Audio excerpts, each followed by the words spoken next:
What would you add to a mixture to hold moisture? Biochar, that would hold moisture wonderfully. John's actually looking at helping people replace perlite with biochar. Char would probably help you a whole lot on that, you know? Yeah, and also what you might try, and this might sound counterintuitive, and this is one I learned from John Nilsson years ago. Do you have clay soil by any chance? Yeah. Okay, so take your clay soil, right, which is usually too clumpy to think about using in potting soil, right, and make a windrow out of it. Make a mound like about, maybe yay high.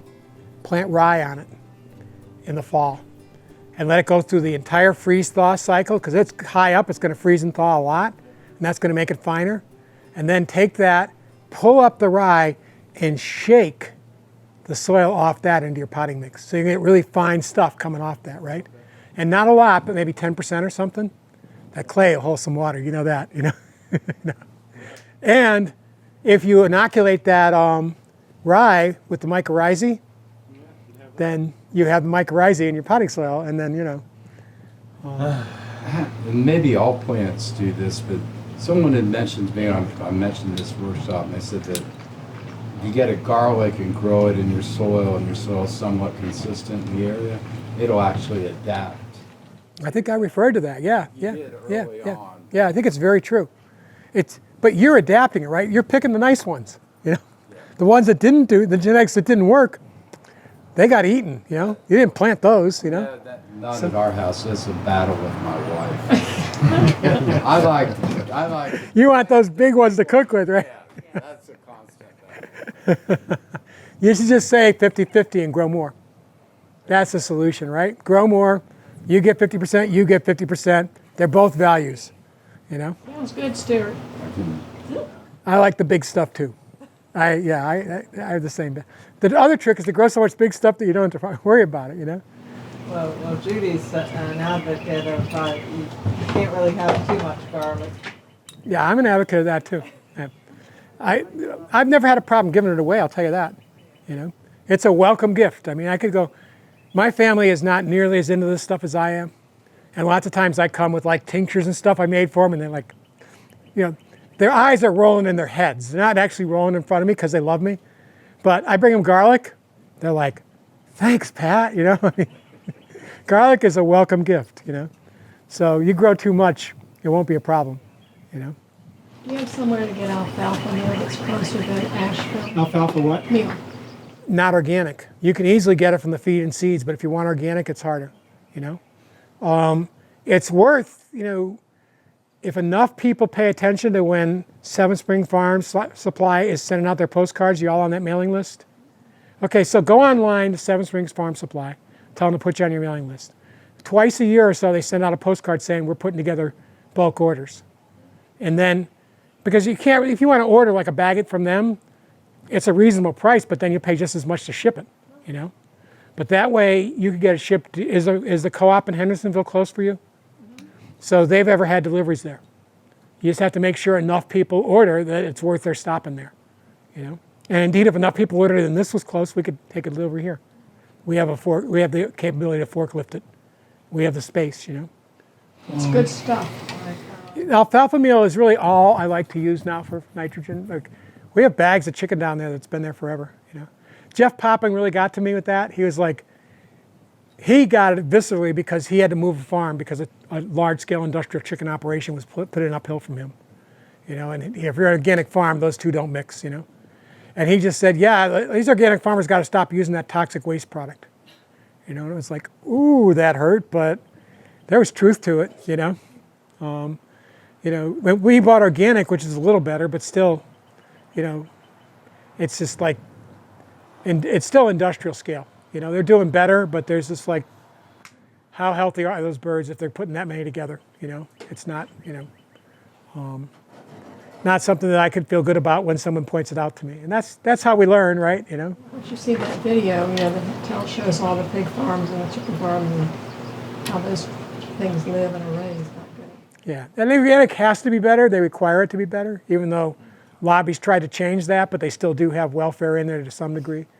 But it's still not ideal, And it's strong stuff, and the longer we pay attention, the more we realize that if we have our soil healthy, we don't need to give it that shot, you know, and it's probably not the best for them, you know. It's kind of like living on junk food, you know. Pat, have you ever thought about, and I'm just asking a crazy question, it's pretty easy to get non-GMO alfalfa pellets. Mm-hmm. It's not organic, but it is non-GMO. I think that's better by far, yeah. Can you break that down and utilize it? Well, yeah, I think, okay, so I'm definitely not such a purist that I'm going to maintain that most toxins, not all, there are those, I think, Dow chemical herbicides that Janine has on her website. They're active at 6 parts per billion. But most toxins, if we've got healthy soil, they get broken down, you know. Depending on what quantity you have in there, you know, it's kind of like, you know, waves of whatever, you know, charging the trenches, you know, the first couple thousand get killed, but then finally a wave makes it over, you know. You know, so it's not ideal, but, you know, if that's what you can afford, and your other option is to use something like, you know, chicken manure, I'd say, yeah. I mean, chicken manure from our own chickens worked into our cover crops, that's fine. You know, a little bit to heat up our compost pile, fine. You know, but overdoing it, I just, you know, I don't see it. And yeah, I wouldn't tell somebody not to use even GMO. I mean, I don't want to use GMOs, but if it's a choice between that and, you know, being able to grow. You can buy the non-GMO. In my area, we buy it for $14 and a half for 50 pounds. It's expensive. It's expensive. Yeah, it's very expensive, yeah, yeah. I'm going primarily that and a little bit of corn with my cows, but mostly grass. See, and I think there's a market for somebody to do not only non-GMO, but do, you know, low spray, you know. And just like, you know, the more you reduce that, the better it's going to be, you know. But yeah, I mean, I don't know what goes into making that pellet though, because I don't know if it's just heat and extrusion. well, they have pellets that are organic, so it's got to be okay. But I imagine it's something that's, you know, got a little bit of stickiness to it. Though maybe not. There's sugars in the alfalfa. It might just be heat, you know. Yeah, we tend to buy the powder. It's easier to mix for our purposes, you know. We probably go through 2 bags or 3 bags a year. You know, we don't put a lot in, but it's, you know, people like giving the plants a little something, and this is one we can all agree on, you know, and they don't tend to get, you know, too big a burst of growth, but they tend to do fine. What's your nitrogen value of that per pound? I'd have to go down and look at it and see, but it's not insignificant, but it's, you know, we're not putting enough in that we're putting a huge boost, you know. We're definitely putting like a catalyst in there. What would you say would that be something you'd use if your soil recommended 5 pounds of actual nitrogen per 1,000 square foot? Boy, I try and get the cover crops to do it. You know, that's really what I think you can get the cover crops to do it. You want to inoculate those cover crops. You want to get them in at the right time, and you want to, you know, terminate them at the right time before they're flowering, you know, right as they're starting to flower. And then you should be able to get that without having to buy, you know. Use buckwheat. Buckwheat rocks, but it's not a major nitrogen maker, you know. Buckwheat is a wonderful, you know, excluder of weeds, you know. And it does now, I think there was debate forever, but I think everybody agrees now it helps to solubilize and make available phosphorus, you know. And then, of course, what I love it for is beneficial insects, you know.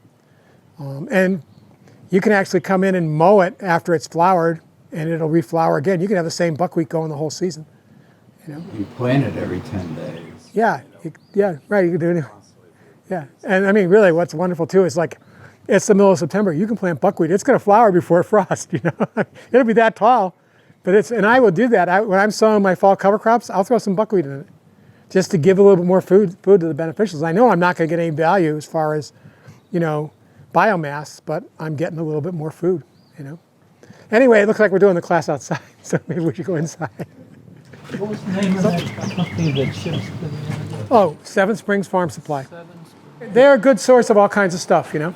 Though you do want to check if you certify, because they don't always have it that it's allowed organically. They usually talk about it, but I think they've missed out a couple of times. So I'd be careful. Everybody got to see the garlic picture? That's a lot of garlic, yeah. Yeah, we grew a lot of garlic that way. It was fun. That's about 1982 or something like that. I have no idea what the variety was, but it sure as heck was a soft neck, I know that. Just today, I was like, so there has to be a source for short day shallots. Did a search, the quotation marks, nothing. They said try it without quotation marks. Of course, I got offered everything but short day shallots to buy. But then I did find just doing shallots, buy shallots for growing. Piedmont Feed and Seed in Spartanburg, South Carolina came up. Now, if we're 35, then they're like probably 33 or something like that. And that's like definitely short day. And so I called them and they said they couldn't tell. They knew about long day and short day onions, and we'll talk about that more in a minute, but they didn't know about it for shallots. And so I said, okay, well, I got a question for you. How long have you been selling? I said, we've been selling these for about 15 years. I said, and do you have repeat customers? And they said, oh yeah, we have plenty of repeat customers. Had to. We couldn't grow them year to year. Right.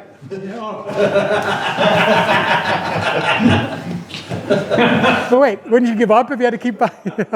It's a good line though, you got me on that one. Anyway, they're gonna check, and I'll see. They'll be, maybe we'll put that in the video. Yes, they do carry short day.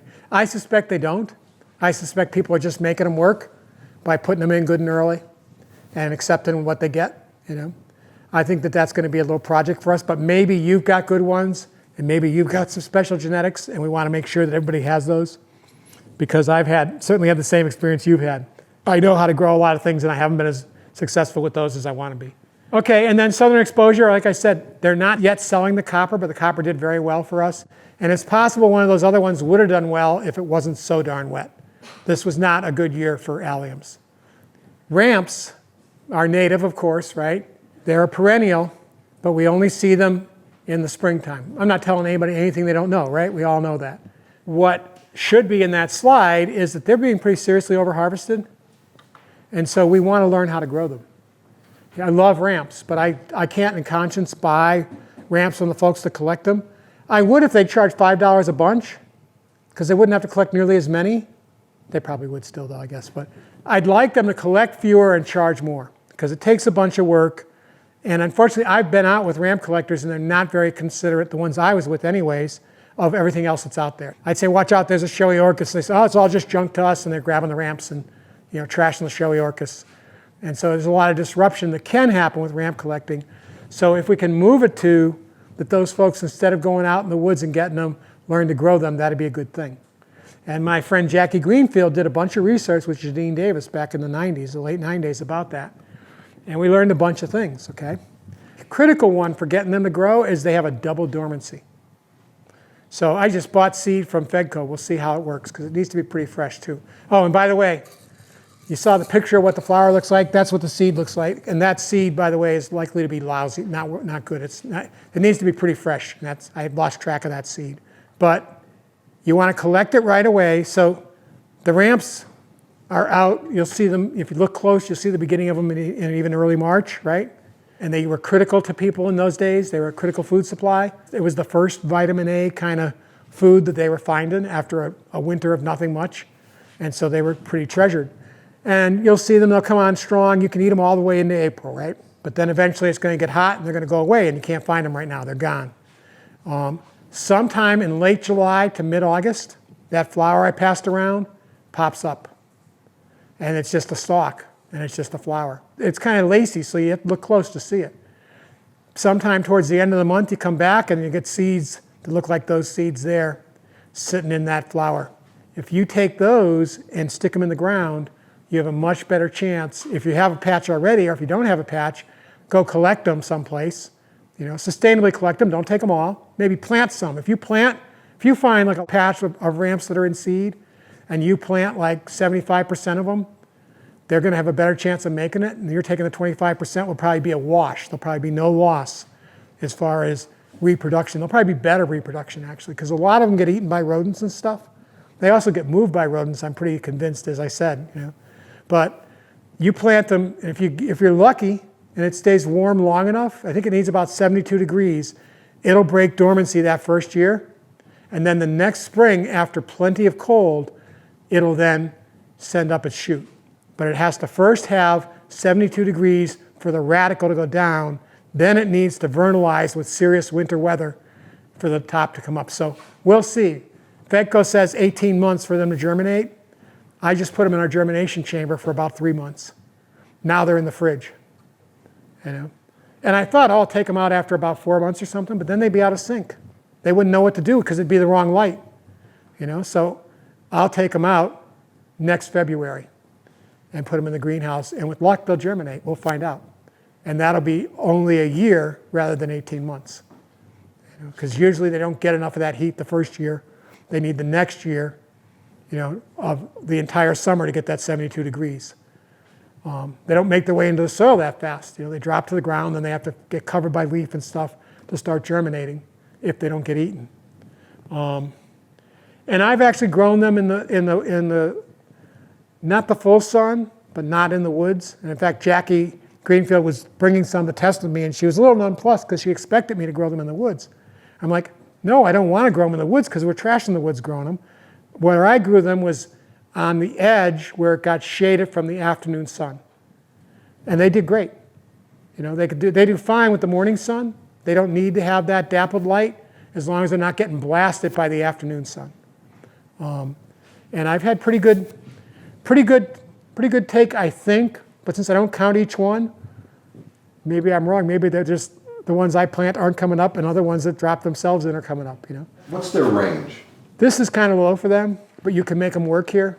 Though Doug Elliott would argue with me about that, but we have a patch that's struggling. It's not expanding, it's struggling, that we got from Janine, but she grew them at the research station.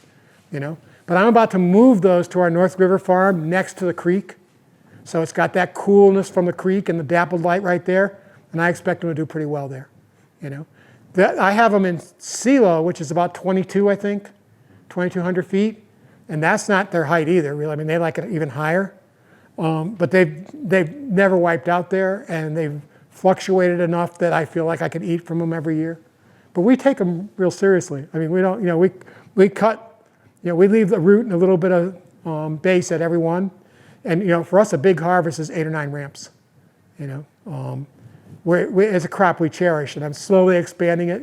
And it's special to us to have them there when we come out and we find them. Does Waynesville still have its ramp festival?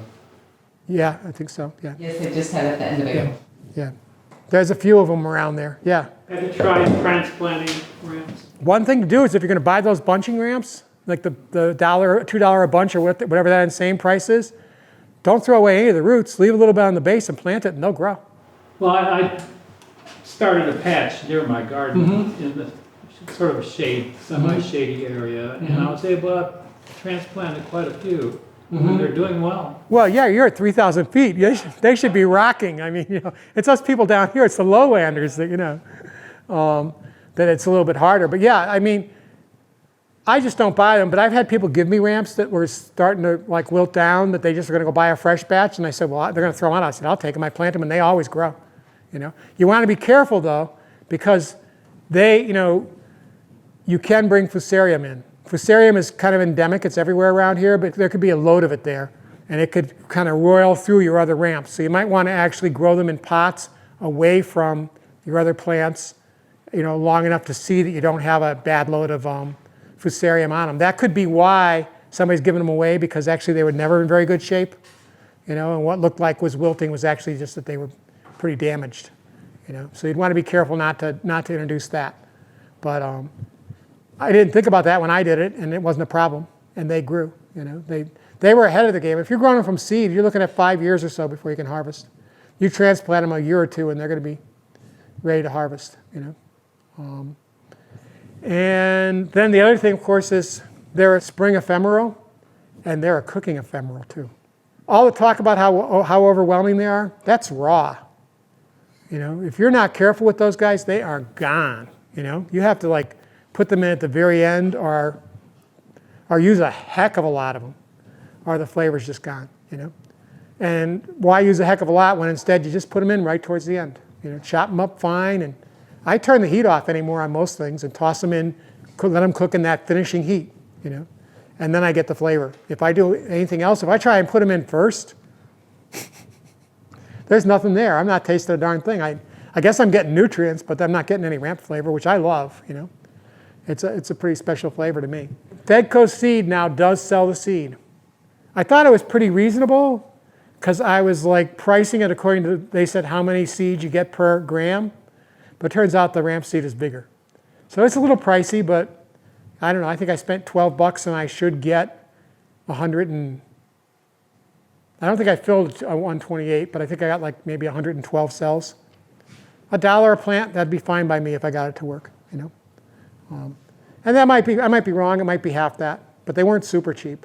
Of course, if I spent $40, then the price would have come down, and I might do that next year. I mean, I would actually like to put a lot of ramps up in silo. And indeed, Jackie found somebody in Madison County, his whole property was in ramps. He just like collected seeds every year and spread them, you know. And they give thanks to him for, you know, all that he taught them. So they, you know, a few people figured out how to grow them. And what Jackie taught me is just find those seeds and plant them, you know. And that's the way to assure that you get a much better germination. And I'm seeing ramps pop up. I make it a point to plant them where there were no ramps, so I know it's working some, you know. But I also noticed that they do best where they were themselves. And so it might, once again, be mycorrhizae. The mycorrhizae are already there, and that helps them to do better. And the ones that aren't getting the mycorrhizae may have a slower start, and therefore, you know, not make it through a hard year or something. But it also might be that that's just not as good a place for them, and they're not going to do as well. And they're going to, you know, land and grow best where they like it. But obviously, if you've never had them there, then you just got to. But I'd recommend that, actually. If you're trying to figure out how to plant them on your property, I'd take a few and put them in a few different places and see where they did best and build on that spot first. So you're getting your own seed production, you know. I got, in my best year, that little jar that's going around, that was like 3/4 full. Yeah, I was able to collect that much seed. I was tickled, you know. That was a lot of seed. Unfortunately, I meant to start some in pots, and those are the ones that went to waste. They're what you're looking at, you know. I just lost track of them, you know, just like, where'd they go? I found them like a year later, which means don't even bother to grow them. I don't think, you know, they want to be fresh. Onion seed wants to be fresh. That's something I'll mention now. It's true for all onion seed. It's not going to keep very well unless you can seal it very well, good and dry. Once it's matured, you don't want to take a green, but you want to basically put like those, you know, desiccating capsules in there or something, seal it well. Maybe, you know, my trick with that is I do have air conditioning. I try not to use it, but turn it on, get that humidity down to 37% for a day or something, then put that seed in the jar. And by the way, if you are into saving seed, which I think is a worthy goal, and I do it whenever I can, Susan Ashworth's Seed to Seed is the Bible. And she's just got wonderful information in there. The new one even has how to plant it. Her recommendation is glass jars with screw lids, screwed really tight. Plastic, not really, you know. Nothing else is really going to do it. Now the aluminum foil containers that are sealed, maybe they are better, but how easy is that for us to do? So, and you don't have to have a glass jar for every one. What I do is I try and get all the seed I'm trying to save in that air-conditioned space, take a half-gallon jar, label them really well, try to put them in the order I think I'm going to, you know, so that the ones I want to use first are at the top, and then do it, you know, and then maybe move them into a different one, not replace them so that I'm not having to spend a lot of time, you know, and I probably turn the air conditioner on again. I do run the air conditioner some. After all that rain, I came home and I hadn't had the air conditioner on, boy, I turned it on. You know, the house was like, woohoo, you know. So this would be a good time for me to save seed, you know, but you do want to get that. I think the index is that you want to save your seed so that the combination of temperature and humidity is below 100. Well, given that we're in the 80s and stuff in the summertime here, you pretty much have to get it really low, you know, humidity-wise. So you run that air conditioner and then you get it at something like 37 and then you put it in a 60-degree place, you know, or a refrigerator, and then it's going to keep well. And if you do that with ramp seed, it probably would last a good long while. But just store it in the house over winter. Odds of germination are really poor, you know. And I found we store our onion seed from year to year. I buy larger amounts because it's cheaper, but we keep it in the fridge, you know. And if we keep it in the fridge, it's good for about 2 years. And then we start seeing lower germination. And we don't do that, you know, we haven't got the glass jars in there. We keep thinking about it, but frankly, I'm a little afraid of it because a lot of people in and out, concrete floor, glass jars, could be a bad scene, you know, so we just kind of go through it more, you know. But I should research and see, is there another container that is as effective as a glass jar with a lid? I know that works, you know. But I screw that lid on good and tight too. Okay, we done with ramps? Okay. Are there other varieties, Pat, or is there just? There's a red and a white, some people say. Jackie's not so sure, you know. They're all over the country. You know, Chicago's named after ramps, you know. So, and the name was something like Kikowako or something like that. But you know how names get, like, you know. And so I imagine there's variation that way, you know, from region to region. I mostly see red stems. I think I see some white stems sometimes, but does that mean that there's two different types? You know, there's an extension agent up in Yancey County that's certain of that, you know. Jackie says, I don't know about that, you know. She spent a lot of time researching it, so I kind of, you know, going to give her a little bit more weight on that. But I also know that sometimes it takes a long time to figure that stuff out. You know, if you're not exposed to it, the other person may have been rampant in the woods for a long, long time and seen a lot more, you know. So the jury's out on that as far as I know, you know. But that's what, you know, if there is a difference, it's that I don't know if there's a difference in flavor or vigor, but there might be a difference in it's not so much the bulb, I think, as that stem, you know, whether there's red or white there. But I'm not an expert on that, that's for sure. Maybe anthocyanins or something would be higher. Yeah, it might be slightly higher, yeah. I think they're probably pretty full of beneficial nutrients, you know. Okay, so the perennials. We got down to the perennial leeks. I don't know a darn thing about them, I just got given them. So I went and found somebody online, I think I put that reference in there for you too. And she says she leaves the flowers on. You know, so that's going to give a little less production, but it's going to give a lot of seed, which I'll plant because I want to have some nice patches of it. What I have no idea of is how long it takes from seed to get you a patch you can harvest, you know. But I wouldn't be surprised if it wasn't a couple of years, you know, that they don't start off pretty small and take a while to build up, you know. But that's okay, because if you've been gardening long enough, you learn that what seems like forever, if you just kind of make sure they don't get tore up, but then don't worry about them, all of a sudden it seems like a gift. You know, you just ignored them for a little while, and all of a sudden you got way more than you knew what to do with. So I'm kind of hoping that happens with the perennial leeks. And by the way, since we can do it,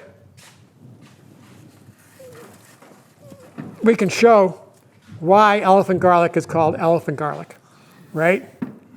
I mean, you want size. Oh, and great. There's a corm, right? They're going to be very similar on leeks. They might not have as much of a papery shell, and there's another one. By the way, I'm sure that we could sell you these at a very low price if you want any. You know? There's more corms on the other one. There's loads of corms, so you probably don't even have to sell the corms, right? You should know that he considers it an invasive weed. It's a gift for coming. Yeah, but definitely impressive. And you know, that is kind of fun. Years ago, I was cooking at Penland School, and I was growing Lutz green leaf beet. People know what that is? I mean, when they're ready, they're this big. And so people would just come back and say, you got to see what Pat brought in from his garden. Can't believe he can grow beets that big and they're that tender. And I'd say, it's just genetics, but they didn't get it. They're just like, I just can't believe you could do that, you know? And it's like, you got the genetics, you can grow the size, you know? You know, it's not that hard. But the problem with this is, can you grow the flavor? And for us, Well, you can put that in the eggs tonight. I only have 2 eggs, and I don't know that this would have any impact on the test. You know? I think the jury has already come in on that one. You know? It's that bland. Pardon? It's that bland of a taste. Well, we'll have to cook some up so we can see, right? Yeah. I would say insipid is the word in my experience, you know?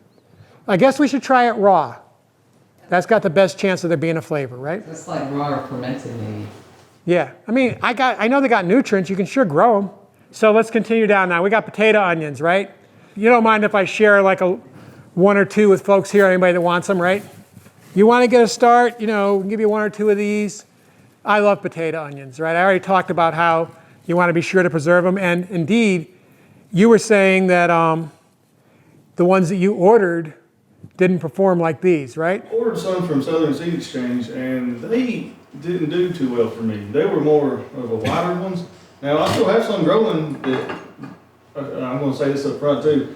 The place I planted them last year was in a bottom, and I put them in a raised bed. And of course, we had a lot of rain last year as well. So those ones that I ordered did not perform very well. I'm not gonna say they won't for you. Those actually done pretty good for me, the ones that my grandparents have been Well, see, growing. they're a land race. They've been selected for your yard. I mean, that doesn't mean that Southern Exposure is not selling good seed, but they're not selling the seed that fits in your yard, I mean. I wouldn't even say that, they may do great this year. But It'd be interesting to know, Yeah. But it also might be a day lane thing, They may have found one that's more suited to a little bit further north. They're from Virginia, so Yeah, onions are, they got 3 degrees on us. Onions are definitely affected in a significant way by day length, So, I love these because you can get this size and they're going to keep really well, You can get this size, you can still cook with it. You can get this size, you can plant it, They're just very productive. Plant them in the fall is when you plant them? plant them in October, about Thanksgiving. Yeah, and you harvest them, about April, May? Yeah, about 2 weeks ago. 2 weeks ago, yeah. Right. I started taking them out in April because I wanted to eat them, the bigger ones, Well, they make good green onions too. They make great green onions. They're just I just think potato onions are like a homestead crop. I love that you put the little ones in, they make big ones. Just like, that's the way the world should work, right? Like the small ones made 2 to 3, 4 real good sized ones. Yeah. Or just one great big one. Mm-hmm. And then the larger ones would make a bunch of, Little ones. yeah, like I'm talking around 18, 20 small seed Right. bulbs. If you need to propagate, you just don't eat quite so many. Take your big ones, put them out, and all of a sudden you got tons.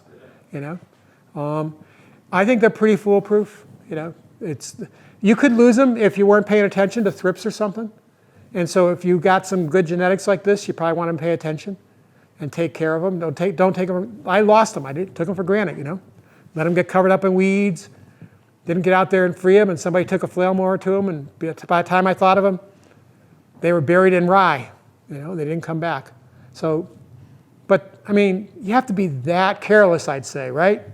I mean, When do you put them in? What season for the first? like sometime in the fall. Yeah, plant around Halloween. When you do your garlic, that's when I done mine. Yeah, right. So just plant them, mulch them good. I mulched mine with hay, and they done good. And then around February, my hay was disappearing because it was getting eaten by stuff. And then I went back with leaves, and not chopped leaves either. I used the matted leaves, and it suppressed the weeds that came up. There's not any weeds where those came from. The mat that the leaves put down. Suppress the weeds, but they came up through it. Oh yeah, they's already up by then. Yeah. Yeah. Yeah, that's the way to grow them. I mean, just they pretty much are on automatic. You can be utterly careless of them and take them for granted and lose them, but that's about the only way I'd say. There's a little bit of thrip damage on those, but there's not much. Right. Yeah. And so if you take them, no, you're bringing thrips home, but guess what? You have thrips. There are thrips everywhere. You're not going to get away from thrips. You might not want to put these in a greenhouse if you're worried about thrips. But see, we have the kind of greenhouse where we have the thrips in there. We count on biological control in the greenhouse too. We're just not the kind of crew that's going to be like, they actually make thrip screens for doors, to keep the thrips from coming in, and for fans and stuff. It's like, that's not us. We try to make sure we have the diversity in there and the health that we can make our way around the thrips. And the thing to always remember, I love to get to say it in every class, and I always figure out when to say it, right?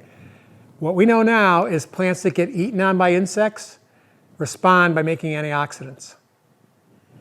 What does that mean for us? The plants that get eaten on by insects have more nutrients, Indeed, has anybody been sending you the articles about the new buildings that they're growing food and how the future of food is in buildings and stuff? I've had it because people know I'm into it. They send me these articles, It's like the brave new world for vegetables. And I write back and say, well, no wind, no bugs. I would really like to test the nutrient content in those vegetables and compare it to the ones that are outside in the full sun, getting hit by bugs, responding to the elements.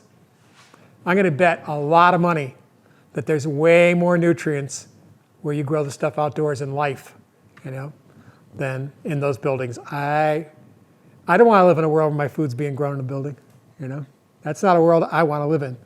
If we get to that point, we have really blown it. I'm hoping we get nowhere near that.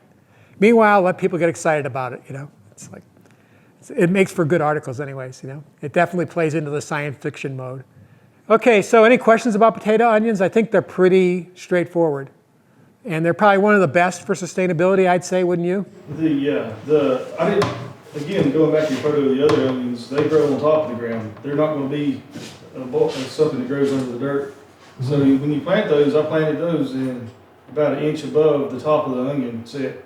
And I don't know, we got down to ground zero a lot of times during the winter. And the ground froze probably about 6 or 8 inches where I live. And no, there. Didn't hurt them at all, right. But you do mulch them. I do mulch them with hay. I put about 4 inches of hay on there. Maybe that helped. I don't know. Oh, I guarantee it does. Yeah, it's like, once again, these guys can freeze. They'll get hurt if they freeze too fast. And going back to a lot of your alliums, I'm sure you're talking about that. The introduction of too much nitrogen at extra time of planting will force up the green growth, and it will get burnt back. And you'll probably get potato onions, but you'll get less. Yeah, I was out there and I was freaking out one night when it was like 0 degrees, because I was like, oh gosh, look at them. Their tops are 8 inches out of the ground. They're dead.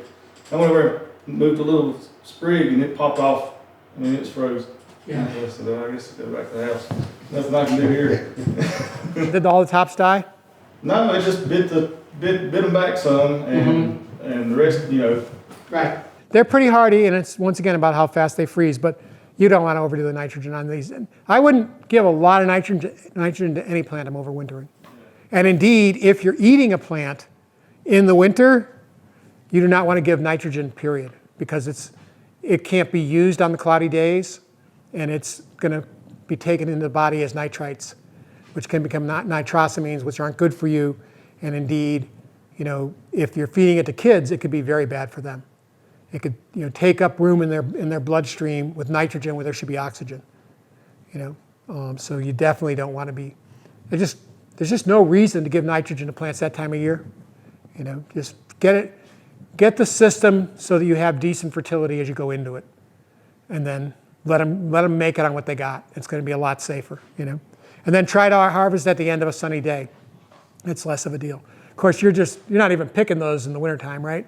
Sometime in March, you might start using green onions? No, I actually pulled them up during late February and January. Okay, yeah, all right. Yeah, they're big enough and you get enough from them. You know, you get some green onions. Yeah, Sure, well, once again, those kind of crops, which is why the title is for all seasons, you can get fresh alliums from many different sources for most of the year. I'd say probably middle of December, middle of January is probably the really sparse time, you know, where there's not a lot. Anything you're picking is going to be stored. It's not going to be growing very much that time of year. But otherwise, they're coming on. And there are many strains of this, and keep your eyes open. You know, try different ones, try these, share them. I mean, that's critical. Had I pulled that crop through and shared them out at a class like this, then if I made that mistake the next year, I'd still have those potato onions. I love that variety. You know, there are different strains. This is its own strain now. It's been, how long has your family been growing it? 30-some years. Yeah, it's a land race, you know. It's got its own unique, and what's your elevation? Wilkes County, I'm not sure, probably, I don't know, really. Wilkes County, I'm going to bet you're someplace around 2,000, right? Yeah, probably. Some places are probably higher. Some places might be a little lower, but probably around 2,000. So that'd probably do really well in CeeLo, you know. One of the things I'd like to talk to you about was that those do not create a flower stalk and go to seed. Right, and then the ones that you got from, right. Okay, so this is a fine time to talk about that, and because who was it now? Somebody contacted me about something they had that, it was a garlic that was making bulbulos when they never had before.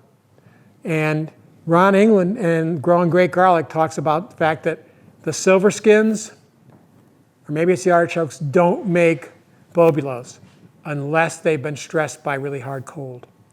And so I'm thinking like why the person that called me up about his garlic, maybe it wasn't garlic, it was something that was making bulbs that it never had before. It usually made seeds. And I'm thinking it was because of all the rain we had. And I got to thinking about it. And for a plant, you know, frankly, I don't have to argue about it or measure it. But for people to tell me that plants don't have intelligence, I think they're just not paying attention. They have a different intelligence. It's not our intelligence. Of course, they're totally different organisms. But they respond to their environment in a way that allows them to thrive. Seems like intelligence to me, you know. So situation, too much rain, plant stressed, right? Might not make it, right? If it keeps raining, what if it rained for 6 more weeks? Almost any allium is going to die at that point, right? What's it do? Usually it makes seed, right? Seed is kind of a gamble, right? Bulbulos, they're way more likely to make it. So what does the plant do? It makes bulbulos, right? Or bulbules, or whatever, however you say it, you know?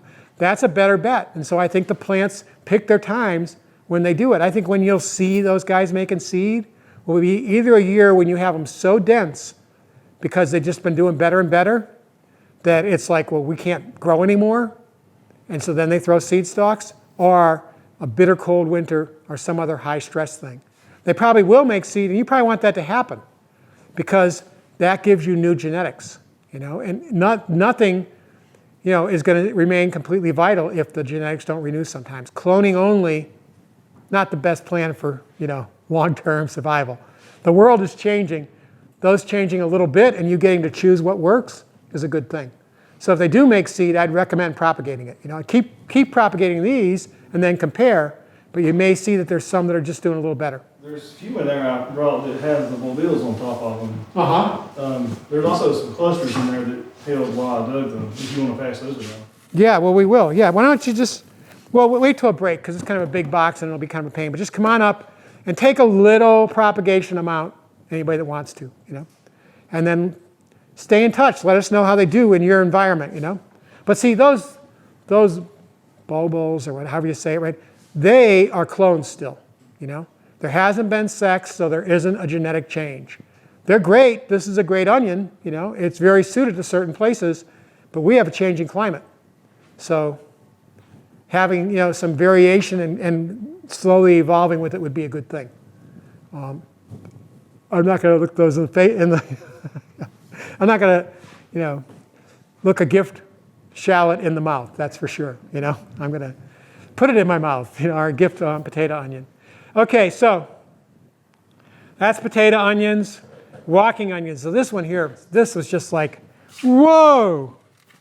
All right, so walking onions can make kind of a mess in the summer, right? They're not that productive at that time. They're reproducing, right? Can get really weedy and all that.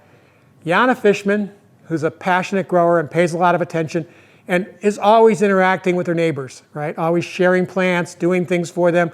She grows, you know, plants for people. She just grows lots of plants. So I'm looking at celery. She's got like 250 or something. She said, yeah, I'm only planting 10. The rest are from neighbors, you know. Well, then that's great because she's part of a community that then wants to share back to her.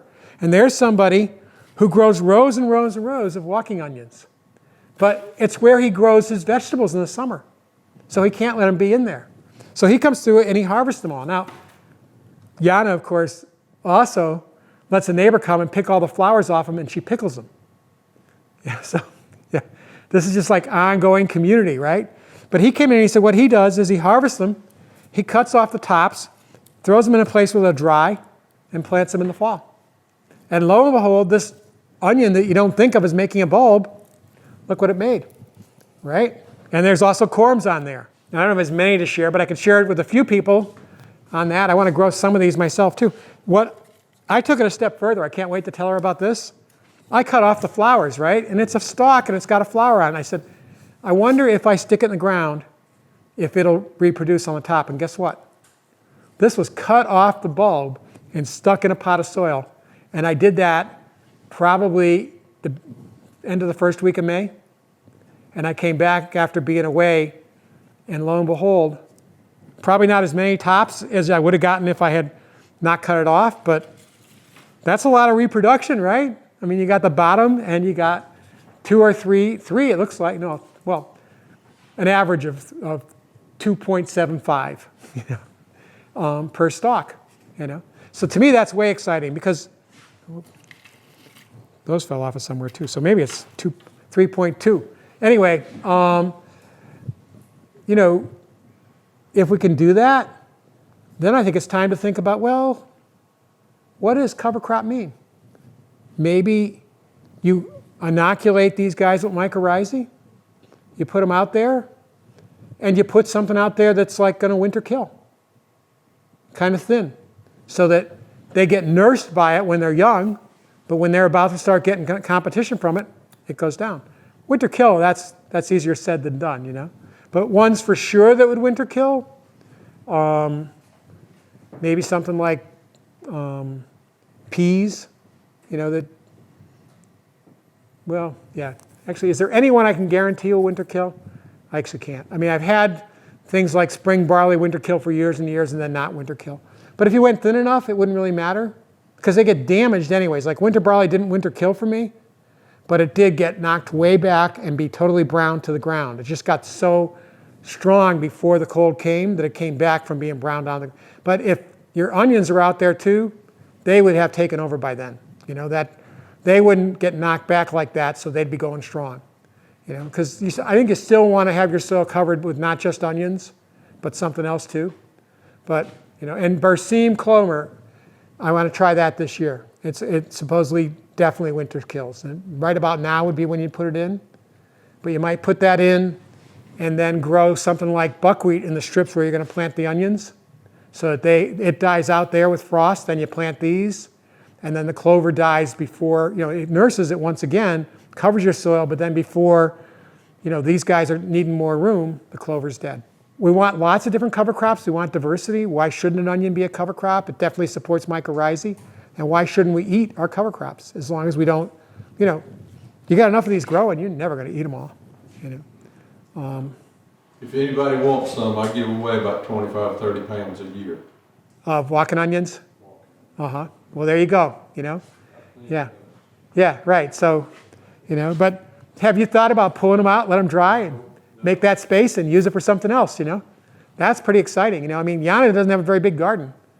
And now all of a sudden, that walking onion patch is available this time of year. And look at that size bulb. I don't think you're going to lose a lot of growth, you know. It's going to take off pretty quick, you know. So that was her revolutionary tip, you know.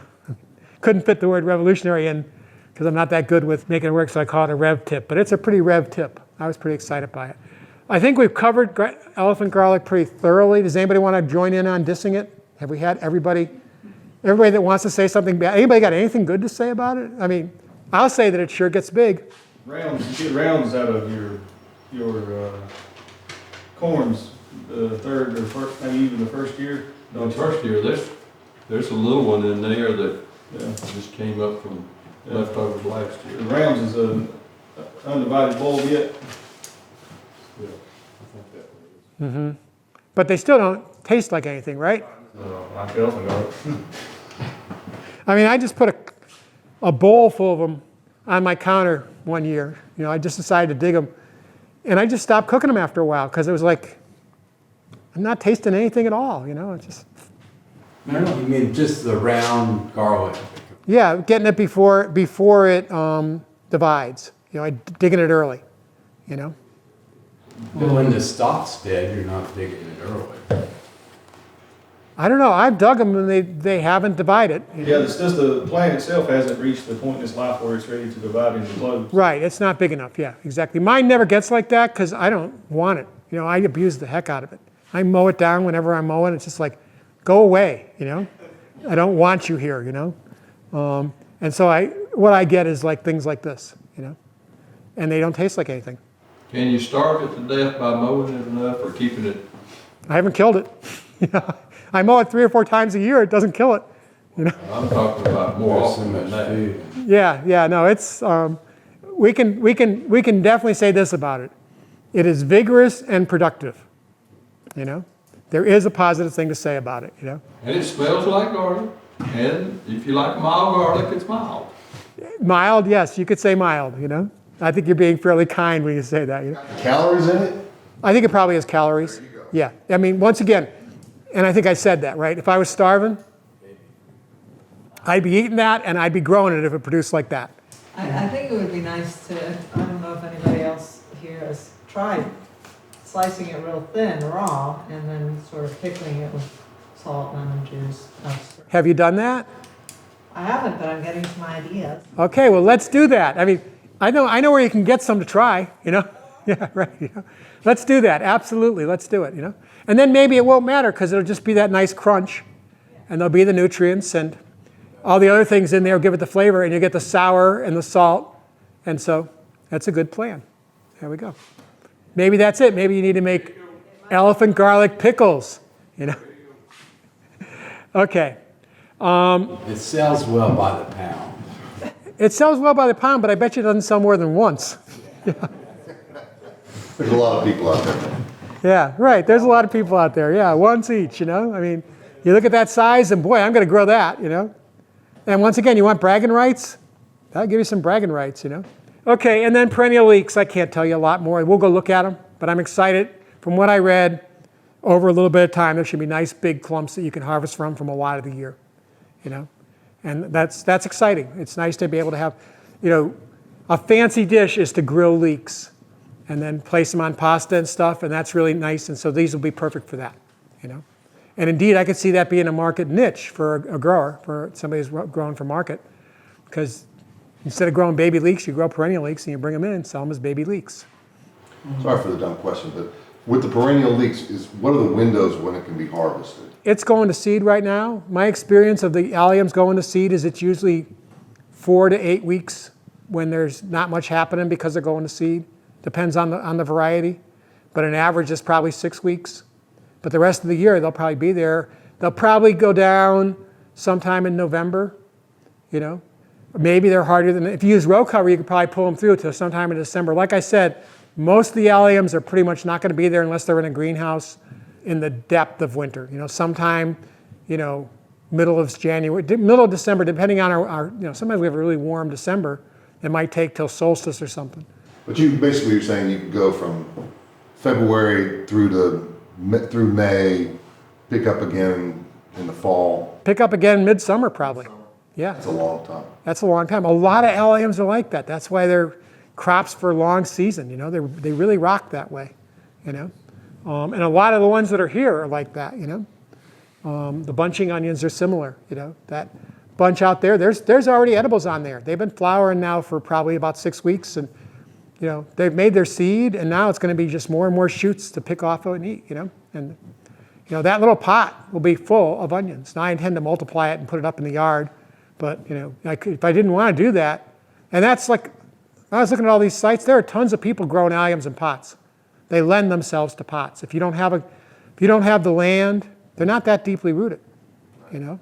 So you could do a lot of production. Have a big pot. You know, it's got another value. It's a great source of humor, right? We're not done making jokes about that. I could tell, you know. Leeks that you're growing out there, have you dedicated a spot to them and decided not to even try to remove them? You know, I have to decide. I probably can do that. They're kind of in a place where we could probably agree to do that.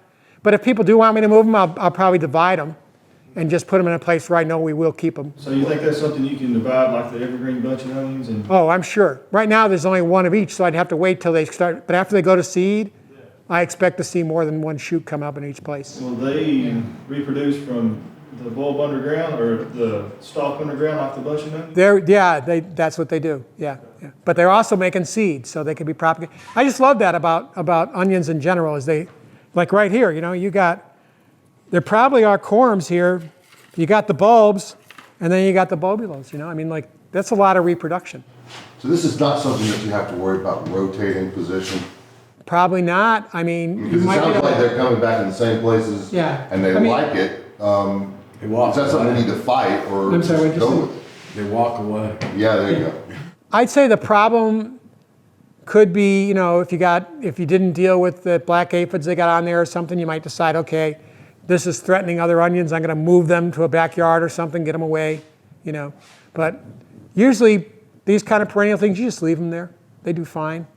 You know, it's good to divide them once in a while. When you divide them, move them around and see, you know. For one thing, if you've inoculated them with mycorrhizae, which I highly recommend, when you move them, move your mycorrhizae around, you know, and then put them in different places. It's nice to give them a break once in a while. They're gonna, maybe, you know, I say that, but then again, maybe they're just creating their own little world there. They are perennials, and maybe I think I'd try both, you know. A lot of things like that, I mean, I would have said something real definitive a long time ago, but the more I learn about soil ecology now, it's like, watch and wait and think about it, you know? I'm getting a lot of mixed messages from everything I look at now, because on the one hand, you don't want them to be over, keeping the pests that they're attracting in the dirt. But on the other hand, it sounds like they're sort of creating their own little world. And oftentimes the pests are controlled more by balance than, there's this Western concept of we're God and we have to control the environment and we have to make sure that not a bit of pathogen gets in or no insect gets in, and good luck with that.